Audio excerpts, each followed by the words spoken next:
Massa dari sejumlah elemen yang tergabung dalam Forum Ukhuwah Islamiyah menggelar aksi bela Palestina di kawasan titik 0 km kota Yogyakarta Sabtu siang.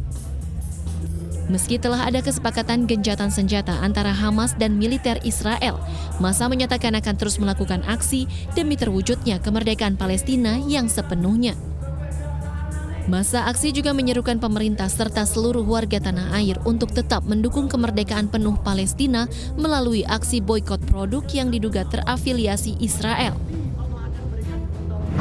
Setelah 15 bulan yang lalu, rakyat dan bangsa Palestina menghadapi agresi Israel laknatullah,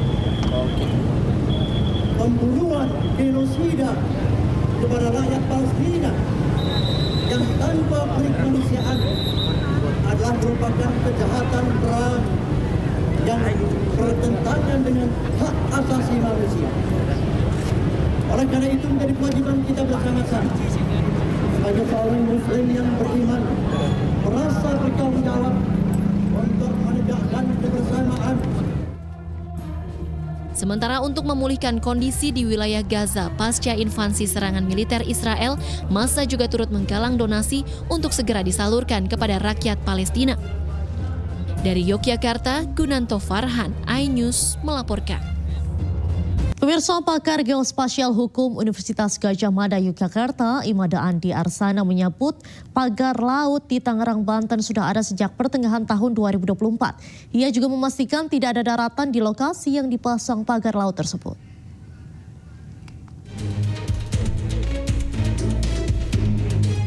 Keberadaan pagar laut di Tangerang, Banten hingga kini masih menimbulkan polemik. Dosen geodesi yang juga pakar geospasial hukum UGM, Imade Andi Arsana mengatakan, pagar laut tersebut sudah ada sejak Juni 2024. Hal ini berdasarkan citra satelit yang merekam adanya pagar laut sepanjang lebih dari 6 km. Keberadaan pagar laut terus bertambah sekitar 7 meter hingga Oktober 2024. Tak hanya itu, citra satelit juga merekam tidak adanya daratan di lokasi yang dipasangi pagar laut sejak 1976. Hal ini membantah pernyataan sebagian pihak yang menyatakan lokasi tersebut sebelumnya merupakan daratan. Spasial, kalau memang ada orang mengklaim, oh dulu itu ada tanah kok, atau tanah lalu digerus, lalu sekarang menjadi lautan, maka kita kembalikan, maka kita bisa lihat sebenarnya dengan menggunakan arsip-arsip spasial seperti citra satelit, kita bisa buktikan itu benar-benar pernah ada daratan atau tidak. Nah, setelah kami melakukan kajian itu ternyata memang tidak pernah ada daratan di situ. Jadi kesimpulannya memang tidak pernah ada daratan, jadi tidak perlu dikembalikan jadi daratan sampai dengan nanti memang ada kajian lain yang membutuhkan atau mengatakan memang itu perlu dijadikan daratan. Berdasarkan hukum internasional Konvensi Perserikatan Bangsa-Bangsa tentang Hukum Laut, perairan kepulauan tidak bisa dimiliki individu atau perusahaan. Oleh karena itu, Andi berpendapat tidak boleh ada sertifikat hak milik atau hak guna bangunan berdasarkan hukum internasional tersebut. Dari Sleman, Yogyakarta, Heru Trijoko, iNews melaporkan. Pemirsa, mantan Ketua KPK Abraham Samad bersama Koalisi Masyarakat Sipil melaporkan dugaan korupsi penerbitan sertifikat pagar laut ke KPK. Mereka menduga ada dugaan suap dan gratifikasi dalam penerbitan sertifikat.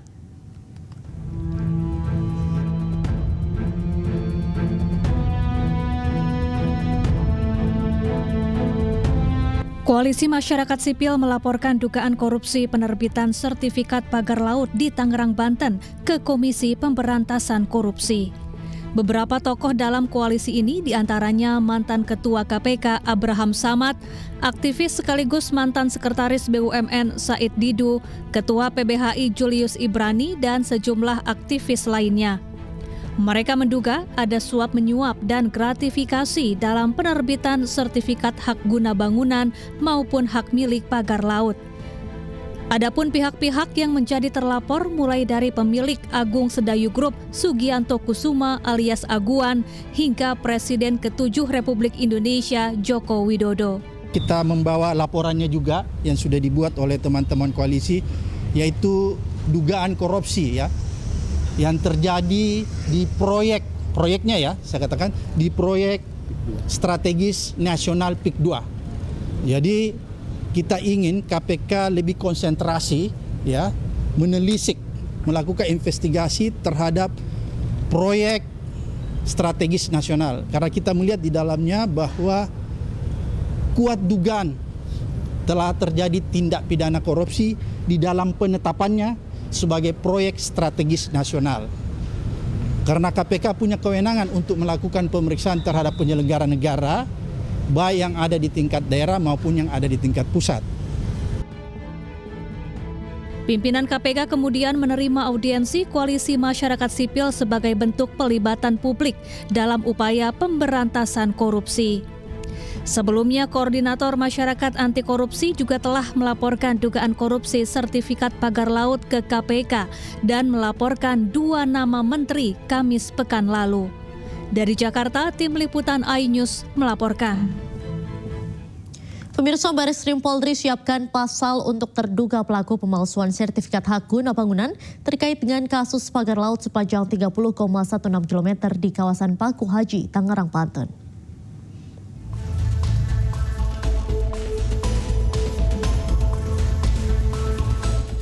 Sejak dimulainya penyelidikan dalam kasus pagar laut di Tangerang, Banten, Bareskrim Polri telah mengumpulkan barang bukti dan keterangan terkait terbitnya sertifikat hak guna bangunan yang saat ini telah dibatalkan oleh Kementerian ATR BPN.